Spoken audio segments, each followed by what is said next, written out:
Hi guys. Wesak නේ. අපි දන්සල් යන්න බලාගෙන ඉන්නේ. හැබැයි තාම එක දන්සලක් පටන් ගත්තේ නැහැ. මේක හරියන්නේ නැහැ කියලා හිතලා මම පටන් ගත්ත දන්සල් හොයන්න යන්න. දන්සල් අපේ ගාවට ඉන්නේ නැහනේ. ඉතින් බෑග් එකකට වතුර බෝතලුයි ඔක්කොම අඩුම කුඩුම දාගෙන මම පටන් ගත්ත බයිසිකලෙන් දන්සල් හොයන්න යන්න. මට තොරණ හන්දියේදී මාළුපාන් දන්සලක් හම්බුණා. මම ඒකෙන් මාළුපාන් ගෙඩි දෙකක් ගත්තා. ඒකත් කකා බයිසිකලේ ආයෙත් යන ගමන් බැලුවා පෑලිය ගොඩට වෙනකම්ම ගියා. එක දන්සලක්වත් නෑ ළමයි.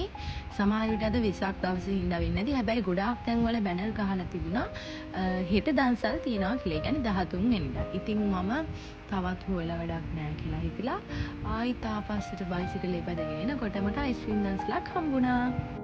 ඒකෙන් අයිස්ක්‍රීම් කාලා ගෙදර ගිහිල්ලා ඊට පස්සේ අපිට ආරංචි වුණා අපි අඳුරන කට්ටියක් කොස් දන්සලක් දෙනවා කියලා. ඒකට සපෝට් එකක් ඕනේ කියලා. ඉතින් අපි ගියා කොස් කපන්න. කොස් කපන වෙලාවෙම වීඩියෝ කරන්න බැරි වුණා. මේ ඉතින් කොස් කපලා ඉවර වෙලා දැන් මේ කොස් තම්බනවා.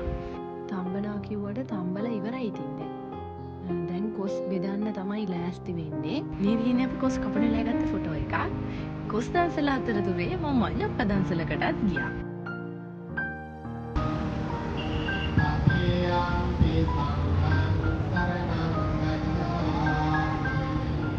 මෙන්න මෙයාලගේ තමයි කොස් දන්සල. දැන් ආමඳුරෝ වැඩම කරලා ගාථා ටිකක් කියලා ආශිර්වාද කරලා ඊට පස්සේ අපි කොස් දන්සල පටන් ගත්තා.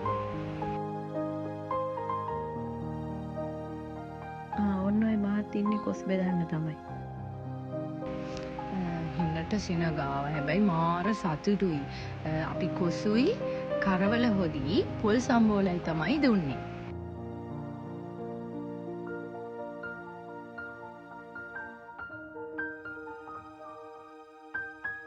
ඔන්න ඔය තියෙන්නේ කොස් දන්සලට පෝලිම.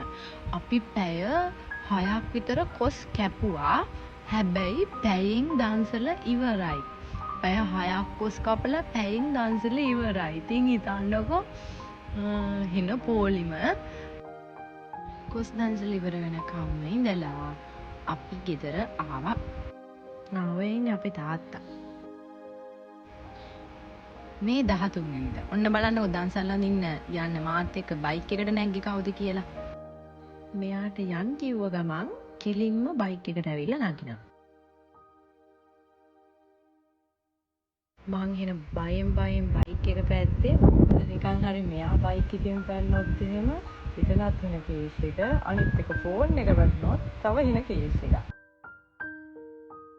මුතු තවුලක් නම් ඕනේ නැහැ. දෙන්නව පරිස්සමට ගෙදර ආවා.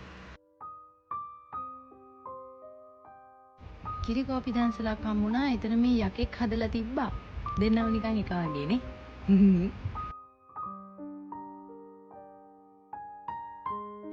මේ අපේ ගෙදර අපි වෙසක් සමරපු හැටි.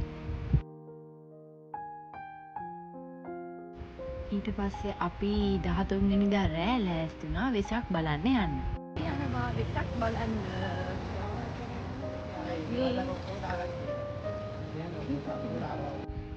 මේ කිරිබත්ගොඩ වෙසක් වලට සරසලා තිබ්බ විදිය අපි කිරිබත්ගොඩට වෙනකම් පයින් තමයි ආවේ. හැබැයි වාහනේ ආවනම් මේ ට්‍රැෆික් එකට වෙලා ඉන්න වෙනවා. වෙලාවට පයින් ආවේ කියලා හිතුණා. අපි ඉස්සෙල්ලම් බලන්න ගියේ කිරිබත්ගොඩ තොරණ. මේකේ තිබ්බේ දේවදත්ත කතාව.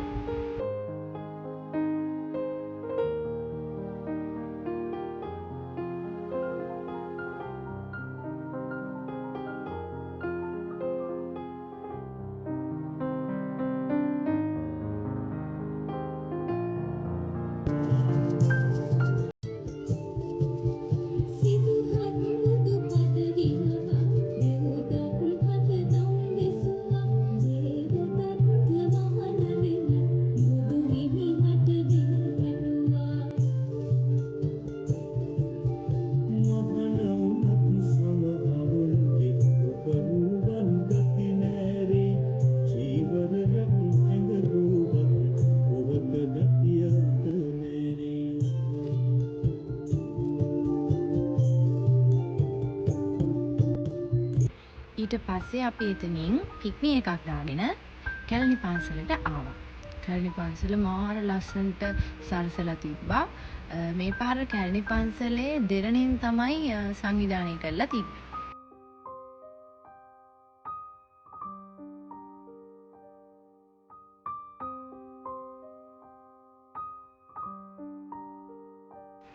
මේ තමයි කැලණි පන්සලේ හදලා තිබ්බ තොරණ. මේකේ තිබ්බේ මණිචෝර ජාතකය.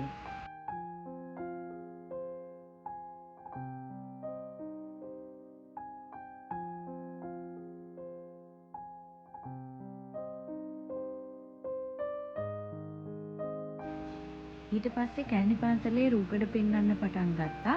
අපි ටුට්ටුක් ගාලා එතනට දුවගෙන ගියා රූකඩ බලන්න. අන්දරේ මට රොඩි කෙල්ල කියලා අපහාස කරා. මොනවා? අන්දරේ රොඩි කෙල්ල කියලා ඔබට අපහාස කළා? ඔව් පියාණනි.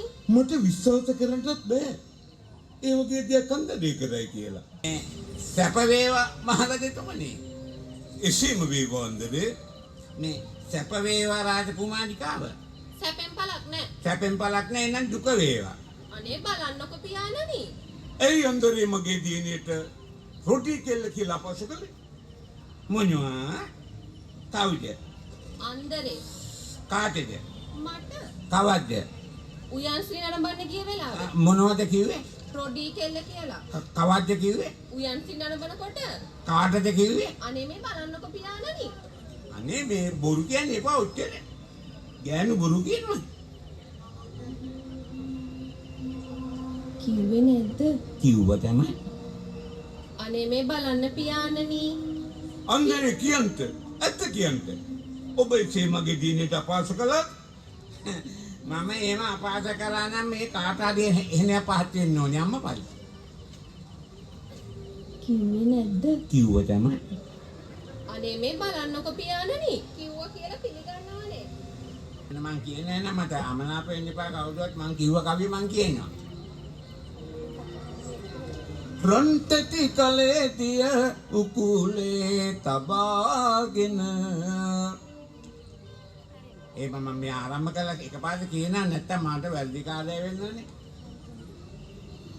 දැන් නම් මතක් වෙගෙන එනවට කොයිද අම්මපා. ඔන්නේ නම් මං කිව්ව කවිය අහන්න. රන්තටි කලේ දිය උකුලේ තබාගෙන රන් කුඹු දෙකක් සලු පොටකින් බසාගෙන ඔය බොරු පියාණනි.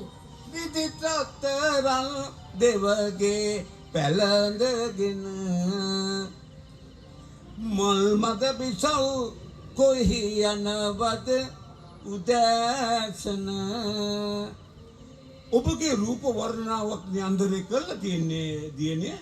ඔය කිව්වේ ඒකේ අනිත් පැත්ත. අනිත් පැත්ත නේ මේ පැත්ත. අනිත් පැත්තක් ගහන්න එනවා එපාද. කැලණි පන්සලේ පෙන්නපු රූකඩ ප්‍රදර්ශනය නම් නියමයි. අපිට එතනින් හෙල්ලෙන්නවත් හිතුන්නේ නැහැ. අපි දන්නෙත් නැහැ අපි රූකඩ බල පැය එකමාරක් විතර එතනම ඉඳලා.